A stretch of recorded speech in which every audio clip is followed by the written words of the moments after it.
Well, Al, how do you assess a game like that? You're not used to losing at the moment. Do you feel maybe you had enough chances to get something out of it? Definitely had enough chances to go away with a draw, but if I'm being perfectly honest and I'm looking at what they offered and what we offered today, I think they would have won on points if it had been a boxing match. You know, I think they did enough to win the game. I don't think we were really at our best. Second half we bucked up a little bit. First half was a little bit disappointed, desperately disappointed at the 2 goals.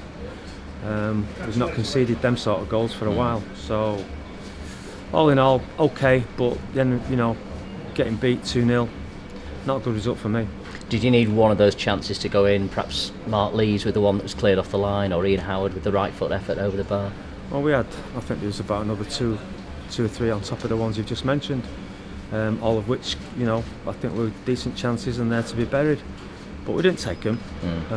We took them in the previous games and we didn't take them in today's game. Did they play the conditions better, do you think, today? Certainly in the first 30 minutes they did. It was in and behind and get on the end of that, and it was effective. That's why, you know, halfway through the first half I changed our shape to try and put an extra player up in the final third, and semi-worked, but not to fruition, to be honest. You took Adriano off at half-time and gave a debut to Mark Battersby. How do you think he did in that second half? I thought, you know, for his first game, he was tidy. He was, looked a bit of a threat. It's difficult to assess on the first game, but I was quite pleased with him, to be fair. He looks lively. He's got something about him, doesn't he? He can hold the ball up well as well. Oh, he's definitely. I mean, he's a good back-to-goal player, and you know, he's got a couple of rough edges. He needs bedding in the team, and I think that's the only thing that's missing from him at the moment. Get a few games under his belt, and I think you'll see why I signed him. It was interesting at the end of the game to see those massed ranks of County fans staying behind to applaud the players off. I think they recognise not only that you put a shift in today, and unfortunate to lose, but what you've done over the last sort of 2-3 months.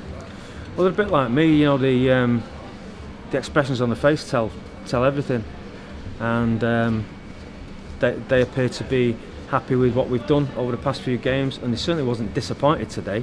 They don't go home angry, but I just felt we was a little bit, you know, it's a long way to come, good travelling distance, and you know, we're so grateful for the fans that come here in numbers, and perhaps today we just didn't give the you know, the final finish for them. They almost turned it into a home game, didn't they, at times? It was hard to know where you were. Well, for the first 20 minutes I didn't hear the Telford fans at all, and all I could hear was the County fans. But that's no surprise, you know. Once they get the bee in the bonnet, they're off, and you know, they're great supporters. I was just disappointed because we just didn't have enough today to get something out of the game.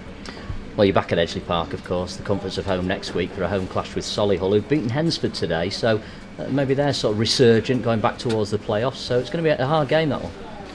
Any game's a hard game. You know, we've had hard games that we've won, and we've had hard games that we've lost, and the only thing I do know is that every game is a bit of a battle at the moment. And it's who comes prepared the best and who executes the best decisions on the pitch. Today it was them. You know, it's been us for the past few weeks, but today it was them, and I think they deserved the win. Quick update on the injury situation. Obviously Ian Ormson's fit again now, he's back on the bench. You've got, I'm thinking Nicky Platt and Christian Dennis, probably the other two that you're waiting on. I'm expecting all three of those players to be available for selection next week. Nicky will probably be training maybe Tuesday, but definitely Thursday, and the same with Christian. So I'm expecting them to be in contention for a place. Good news. Al, commiserations today. Thank you.